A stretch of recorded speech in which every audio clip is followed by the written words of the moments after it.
আপনি যদি জোট বিষয়ে জিজ্ঞেস করছেন তো নাকি? জোট বিষয়ে যদি জিজ্ঞেস করেন, এটা পার্টির যারা নেতৃত্ব আছে তারা কথা বলছে, তারা জানে। তবে যেভাবে মাজা খসা হচ্ছে, আমার ব্যক্তিগত একটা মত বলছি, কোনো একটা জায়গায় জোট আদৌ করতে চাইছে বাম শরিক দলগুলো না চাইছে না, এটা একটা বোঝার বিষয় আছে। আমার যেন মনে হচ্ছে তারা জোট আদৌ করতে চাইছে না বারবার শুধু যাতায়াতই হচ্ছে। কারণ এরা তো দেখছি বারবার আলিমুদ্দিনে ছুটছে, ওরা কতবার এসেছে আমি জানি না। আর আমি আসা যাওয়া কাউকে ছোট বড় করতে চাইছি না, কিন্তু কোনো এক জায়গায় দরদ থাকলে তো উভয় থাকা দরকার। আমি এটা কিন্তু ব্যক্তিগতভাবে একটা কথা বলছি। পাশাপাশি আমি যতটুকু জানি 2021-এ যারা যে সিটগুলো দিয়েছিল আইএসএ, সেই সিটগুলো দাবি করেছে, সেই সিটগুলো ছাড়া মাত্র 10টা সিট বেশি চেয়েছে। স্বাভাবিক, 2021-এ যেখানে দিয়েছি সেখানে তো দেবেই না, তাই না? কিন্তু 2026-এ আর 10টা সিট বেশি চেয়েছে। কিন্তু মাথায় রাখতে হবে 2021-এ কংগ্রেসও ছিল, তাই নাই সিট কম ছিল। এখন কংগ্রেসও নেই। 5 বছর পরে আইএসএফ আরো শক্তিশালী হয়েছে, 10টা সিট মাত্র বেশি চেয়েছে। আমি 2 জেলা, 2 24 পরগনার উদাহরণ যদি দিই, 2 24 পরগনায় যা সিট 21-এ লড়েছিল, তা থেকে 2 24 পরগনায় মাত্র একটা করে সিট বেশি চেয়েছে। তারপরেও কেন যে জোটটা এখনো হচ্ছে না, কোনো একটা জায়গায় আমি ব্যক্তিগতভাবে আবার একবার বলছি, আদৌ কি জোট করার ইচ্ছা আছে না নেই, এটাও একটা বোঝার বিষয়। এবার যারা দায়িত্বশীল আছে তারা সেটা আরো ভালো ভাববে, যারা ভেতরে যে কথা বলছে তারা বুঝতে পারবে। আমি একটু অন্যদিকে ব্যস্ত আছি, আপনারা সবাই জানেন। আর আরেকটা জেলার নাম বলছি, হাওড়া জেলা আর হুগলি জেলা। আমি যতটুকু শুনলাম, হাওড়া জেলায় নাকি 2021-এ, হাওড়া জেলায় 21-এ আইএসএফ সিট দিয়েছিল 5 লাখে। সেই সিটটা নিয়েও নাকি একটা মতানৈক্য হওয়াতে শুনলাম এই সিটটাও নাকি আইএসএফ জোটের স্বার্থে নাকি, এটা কনফার্ম নয়। কিন্তু আমি বললাম, আমি অন্য এদের মুখ দেবো না, অন্য সাইড থেকে কথা। আমারও তো অনেক জায়গায় বল আছে রে কম বেশি ভালোবাসার লোক, তা সেখান থেকে নাকি দিতে চাইছে। তাহলে দেখুন কতটা স্যাক্রিফাইস করছে। এবং হুগলি জেলাতে আইএসএফ 2021-এ দিয়েছিল যে সিটগুলো, তার মধ্যে থেকে একটা সিট অলরেডি আবার বামপিতে দিচ্ছে, তারা নাকি চেয়েছে। তো এই যে আইএসএফ মানে জোটকে বাঁচাবার স্বার্থে অনেকটা স্যাক্রিফাইস করছে, তো সেই জায়গায় এখনো কেন হচ্ছে না? কোন এক জায়গায় আমাকেও যারা এমনি অন্য একটা অ্যাঙ্গেলে ভালোবাসে তারাও বলছে যে ভাইজান, এটা আদৌ তারা কি করতে চাইছে না শুধুমাত্র যাওয়া আসাই হচ্ছে। অভিযোগ করছে। আমি এতটুকু আপনাদের বাইরে বলবো, দিদি মোদির বিরুদ্ধে বাকি শক্তিগুলো ঐক্য হওয়া দরকার। কারণ ভোটটা তো একটাই, যে ভোটটা চাই দিদি নয় মোদি নয়। তাহলে সেই ভোটটা যদি 10 ভাগ হয়ে যায়, তাহলে মূলত দিদি মোদিরই উপকার হবে। আর সেই ভোটটা যদি এক জায়গায় হয়, তাহলে কিন্তু দিদি মোদি উভয়ের ক্ষতি হয়, এটা আমি মনে করি। আর সেই রাস্তায় হয়তো আইএসএফ চলার জন্য এতটা স্যাক্রিফাইস করছে, এতবার যাতায়াত করে। আমি তো মাঝে মাঝে দেখে, যখন সোশ্যাল মিডিয়ায় দেখি, আমি মাঝে মাঝে ধৈর্যহানি তারা হয়ে যায়। এদের ধৈর্য আছে বললে হবে না, যে এতবার যেতে পারে, বারবার যাচ্ছে, আর ওরা ওখান থেকে শুধু ঘুরে ঘুরে চলে আসছে, বাইরে বেরিয়ে বলছে একটুখানি সমস্যা হচ্ছে, একটুখানি আটকে আছে। তো কি সমস্যা হচ্ছে ওরা আরো ভালো বলতে পারবে, যদি ওদেরকে জিজ্ঞেস করেন যারা নেতৃত্বরা যাচ্ছে, উত্তরটা ভালো দিতে পারবে।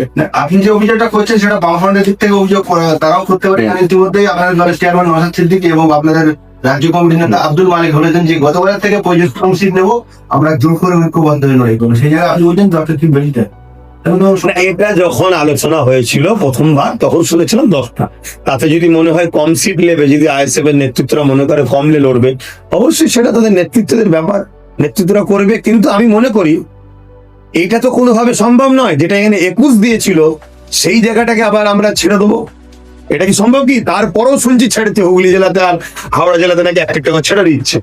তা যদি এই দরদটা দেখায়, তাহলে জোরটা তাড়াতাড়ি হওয়া দরকার আমি মনে করি। তো সামনে যে বিধানসভা ভোট আছে, সেই বিধানসভা ভোটে নওশাদ সিদ্দিকী বা আইএসএফ এর তরফ থেকে দাবি করা হচ্ছে যে ডবল জিজি, অর্থাৎ যদি 40টা সিটে প্রার্থী দেয়, 40টা সিটে প্রার্থী দেয়, অন্তত 10টা সিট জিতবে। কিন্তু এই 10টা সিট যদি জেতে নওশাদ সিদ্দিকী, সেই 10টা সিট 5 বছর থাকবে বলে মনে হয়। আইএসএফ ইতিমধ্যেই আইএসএফ এর বিভিন্ন জায়গায় পঞ্চায়েত সমিতি, আপনার পঞ্চায়েত সদস্য তারা আইএসএফ থেকে জিতে তৃণমূলের জেলে। দেখুন, এই যাতায়াতের সিস্টেমটা আছে, স্বাভাবিক মানুষের মধ্যে ভাবনা চিন্তা হতে পারে। তবে একটা এমএলএ আর একটা বুথ লেভেলের সদস্য দুটো এক নয়। বুথ লেভেলের সদস্য, তাকে শুধুমাত্র ওই জায়গাটা তার উপরে যে পারিবারিক ধরতে গেলে চাপ, একদম ঘরের মধ্যে চাপ। আর একটা এমএলএ, তার এলাকাটা অনেক বড়। একটা এমএলএ এর পাওয়ার একটা বুথের সদস্যের পাওয়ারও সমান না। দ্বিতীয় 3 নম্বর কথা হচ্ছে, যখন সেই একটাতে যদি এই শক্তিটা এরা ধরতে পারে, তার সাথে যদি আরো 9টা হয়, বা 9 সাথে একা যদি রুখে দাঁড়াতে পারে, 9টার সাথ যদি দিতে পারে, তাহলে সেটা আরো বড় একটা শক্তি আকার নিচ্ছে। 5ম নম্বর শেষ কথা বলতে পারি যে আইএসএফ এ যারা জিতবে তারা চলে যাবে না, আর যদি যায় পাবলিক ছেড়ে দেবে না।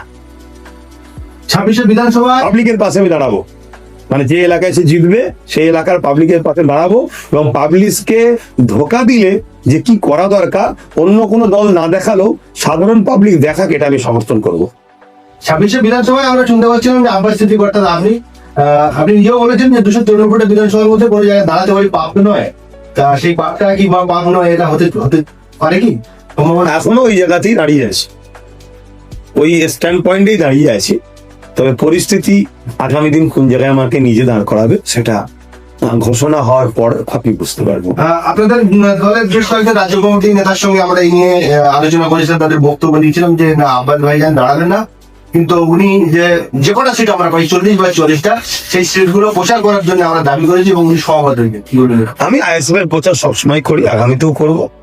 আইএসএফ যতদিন সংবিধানকে মান্যতা দিয়ে মূল্যবোধের এবং মানুষের সংবিধানের অধিকারের রাজনীতি করবে, ততদিন আইএসএফ এর পক্ষে থাকবো আমি। আইএসএফ কে অবশ্যই প্রতিষ্ঠিত করেছি, কিন্তু আইএসএফ এর সর্বোচ্চ দায়িত্ব একজনের হাতে তুলে যখন দিয়েছি, কোনো জিনিস যখন দিয়ে দেওয়া হয় সেটা তো কেড়ে নিয়ে যায় না। সেটা আমার ধর্মের অ্যাঙ্গেলেও নিষেধ, মানবতার দিক দিয়েও মনুষ্যত্বের দিক দিয়েও ঠিক না।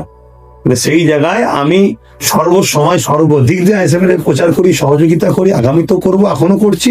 কিন্তু যেদিন দেখবো আইএসএফ সংবিধানকে মান্যতা না দিয়ে, মূল্যবোধকে মান্যতা না দিয়ে, মানুষের রুজিরুটির কথা না ভেবে অন্যদের মতো, যেমন মোদী করছে, বিজেপি করছে, মমতা করছে, ধর্মের দিকে বেশি গুরুত্ব দিচ্ছে, মানুষকে শোষণ করছে, লুটছে, এরকম দিকে যদি চলে যায়, তাহলে আমি বলবো তোমাদের রাজনীতি না করে তোমরা যেটা পছন্দ করেছো সেই লেবাস লাগিয়ে, কেউ পণ্ডিত হও, কেউ মৌলানা হও, এইসব করে যাও, রাজনীতি করার কি দরকার? তা তখন থেকে আমি বিরোধী করবো। আপনি বলছেন যে আমি 25টা করে দলটা তৈরি করে দিয়ে দিচ্ছি, ঠিক আপনার পরিপ্রেক্ষিতে আমি প্রশ্ন করি যে মমতা ব্যানার্জি 1998 সালে তৃণমূল দল 25টা করে দেবে, কিন্তু যদি 25টা করে অন্য কাউকে দিন যে আমি পিছনে আছি, আপনারা লড়াই করেন, অর্থাৎ আমি ক্যাপ্টেন, আপনারা খেলুন, তাহলে কি মমতা ব্যানার্জির দল বা মমতা ব্যানার্জি মুখ্যমন্ত্রী হতে পারত? মমতা ব্যানার্জি দল প্রতিষ্ঠিত করেনি, আপনি জানেন তা। যে করেছিল তার মধ্যে একজন কিছুদিন আগে পথ হয়ে গেল, আর একজন যে করেছে তারা পুরো পরিবার সহ বাংলার বাইরে আছে, এসব করে রাখছেন আপনার মিডিয়া মানুষ, আমি জ্ঞান দিচ্ছি না। মমতা ব্যানার্জি তো সে কি বলবো, রান্নাটা লেসে বাগাতে দিয়েছে, ভাঙর পথ দেখিয়েছে এই জায়গায় আপনি বললেন যে গুগল করে যায় আপনার সাথে সহজ, কিন্তু 2021 সালে কিন্তু মমতা ব্যানার্জি চন্ডীগড়ে হেরে গেছে, হেরে যাওয়ার পরেও তিনি ফের উপনির্বাচন করে দিতে মুখ্যমন্ত্রী, যদি তখনও যদি বলতেন যে না আমি তো 10 বছর মুখ্যমন্ত্রী ছিলাম, এবারে উঠছে হোক, তাহলে কিন্তু ওনার প্রচুর লোক, উনি অভিষেককে ছাড়তে পারছে না। অভিষেক একটা যুবক ছেলে, উনি লোক না, আমি ক্যাপ্টেনের মতো লড়াই করছে, নিজে ব্যাট করে নিয়ে ভাবো আমি এই পথটার লোভ, এই পথটার গরম উনি ছাড়তে পারছে না। দেখুন, আমি তাদের আভ্যন্তরীণ ব্যাপার, কে থাকবে কে না থাকবে, কিন্তু উনি ওনার পথকে ছাড়তে পারছে না। নাই তো অভিষেককে দিতে পারতো, বা অভিষেকের জায়গায় আরো অভিষেক না এমপি ছিল, আরো অনেকে রয়েছে, ফিরাদ হাকিম রয়েছে, একদম সবসময় ছায়া সঙ্গী। তারপরে ওই যে ও মানে কি বলে, ওই যে ধরা পড়লো, জেলে চলে গেল, কেলেঙ্কারি পারতো, তখন তো এইসব কাজে ছিল না, ধরা পড়ে না, ছিল কাজে, আবার নতুন করে নিয়েছে। তারপরে আরো বিশ্বাস নাকি কংগ্রেস অনেক পুরাতন সব লোক আছে, তো তাদের মধ্যে অনেক এমএলএ ছিলেন জিতে, তাদের কাউকে তো দিতে পারতো যে তুমি হও, আমি যখন হেরে গেছি চলো আমি পিছন থেকে দেখছি। কিন্তু না, এই পদ আমি ছাড়ছি না, আগামী তো ছাড়বে বলেছে, সন্দেহ হচ্ছে না, কথা বুঝে আসছে। যতদিন রয়েছে একমাত্র মানুষ যেদিন বলবে তোমরা একেবারে যাও, সেদিন দেখা যাবে হয়তো অন্য দলের সাথে জোট করে, আবার বিজেপির সঙ্গে জোট করে হয়তো পদে না চলে আসে। আবার আপনি যেমন বলছেন যে অনেক লোক আছে, আবার এরকম হতে পারে ক্যাপ্টেন হয়ে দলটাকে কুন্দ হয়ে ঘাড়ি করে নিয়ে চলে বেড়াচ্ছে, এরকম হতে পারে না, হতে পারে ভাবাটা তো ভুল। বাস্তব তো এটাই দেখছি, কেন আরো তো অনেকে উপযুক্ত আছে, তাদেরও তো শখ যেতে পারে যে আমি সিএম হই।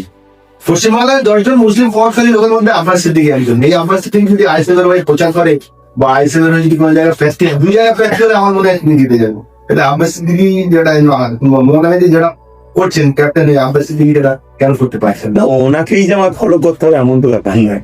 আমার স্টাইল আমার কাছে, তার স্টাইল তার কাছে, আমার হবি আমার চিন্তা আমার কাছে, তার চিন্তা তার কাছে। তবে আমি এতটুকু মনে করি মানুষকে আগিয়ে দিয়ে তার পিছনে কোনো নিঃস্বার্থে লোভ না করে, পদের লোভ না করে সমাজের সেবার জন্য মানুষকে আগিয়ে দেওয়া, তার পিছন থেকে থাকা, এটা আমার পছন্দ।